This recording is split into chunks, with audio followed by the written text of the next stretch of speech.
నేను క్రికెట్ ఆడేవాడిని అప్పుడు 92, 94, 93, 94 లో ఇంకా పుట్లే. మాకు సీనియర్ అజారుద్దీన్, జవహర్ శ్రీనాథ్, మేము ఇద్దరు కో బౌలర్స్. రంజీ వరకు అంటే తెలంగాణలో అప్పుడు ఆంధ్రప్రదేశ్ కలిసి ఉంటాయి కాబట్టి ఇక్కడ అవకాశాలు లేకుంటుండే. అప్పుడు అవకాశాలు ఎక్కడెక్కడ చూస్తే మహారాష్ట్రలో అవకాశాలు ఎక్కువ ఉంటుండే. వింటున్నారా? ఇదొక్కసారి వినండి చాలు, మిగతా జీవితంలో ఏం కోల్పోయారో తెలుస్తుంది. అప్పుడు మహారాష్ట్ర ఇక్కడి నుంచి పారిపోయినా క్రికెట్ కోసం ఆడదామని. మంచిగా ఆడినా, రంజీ వరకు ఆడినా. రంజీ ఆడడం అంత ఈజీ కాదు. ఒక స్టేట్ కి ఇంటర్ స్టేట్స్ ఆడిన తర్వాత రంజీ అవకాశం ఇస్తారు. ఆడినా, ఆడి వస్తున్న కొత్త బైక్ కొనుక్కున్నాను, హెచ్డి.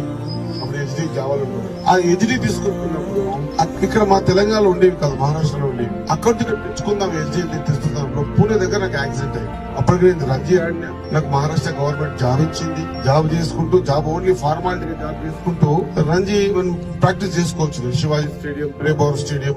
అప్పుడు వాళ్ళంతా కూడా నాకు సీనియర్ అంతా కూడా సునీల్ గవాస్కర్, సంజయ్ మంజరేకర్, అజిత్ అగర్కర్, వాడేకర్, అనిల్ కుంబ్లే, వీళ్ళంతా మాకు సీనియర్. అప్పుడు వాళ్ళ చూసి భయపడేది. ఒక 2 years వాళ్ళతో సమానంగా ఆడేంత కెపాసిటీ ఉండేది నాకు. నేను ఫస్ట్ ఫేజ్ బౌలర్ ని. ఆ చిన్న ఇన్సిడెంట్, నేను మా ఊరు మక్తలకు వస్తా ఉంటే మధ్యలో పూనూరు దగ్గర యాక్సిడెంట్ అయితే, ఆ రోజు జరిగిన యాక్సిడెంట్ ద్వారా నా లైఫ్ డ్రీమ్ అనే క్రికెట్ కోల్పోయాను. నా లైఫ్ డ్రీమ్ క్రికెట్ కోల్పోయాను. నాకు సర్వైకల్ స్పైన్ లో చిన్న వేట్ దెబ్బతిన్నది. ఆడలేకపోయినా. నేను ప్రతి దాదాపు 10 years ఏడిస్తే రాలేదు, తూడిస్తే రాలేదు. అది నా మిస్టేక్ కాదు, కానీ ఎదుటోడు చేసే మిస్టేక్ కూడా నేను కింద పడిపోయి నా చేతులు 2 పనిచేయవు. ఏమి కోల్పోయినా అనేది నన్ను అడిగితే చెప్పగలుగుతాను. మీరు కోల్పోవద్దని ఇంత గట్టిగా చెప్తా ఉన్నా. మంచి భవిష్యత్తు కోల్పోతాం. నేను బాధపడతా ఉన్నా.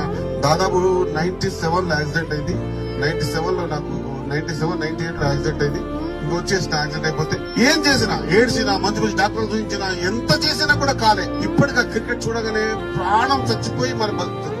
కానీ నేను ఆడే ప్లేయర్స్ చూస్తా ఉంటా, వాళ్ళకంటే బెటర్ ఆడగలుగుతా. ఇప్పుడు నా దగ్గర ఆట ఉంది. నేను జస్ట్ 52. ఇప్పుడు నేను ఆడ ప్యాడ్స్ కట్టుకుంటే మంచిగా ఆడగలుగుతా, కానీ బ్యాట్ పట్టుకోలేదు. అంటే చిన్న యాక్సిడెంట్ అనేది తెలియకుండా జరిగేది, కానీ మన జీవితాల్లో చాలా కోల్పోతాం.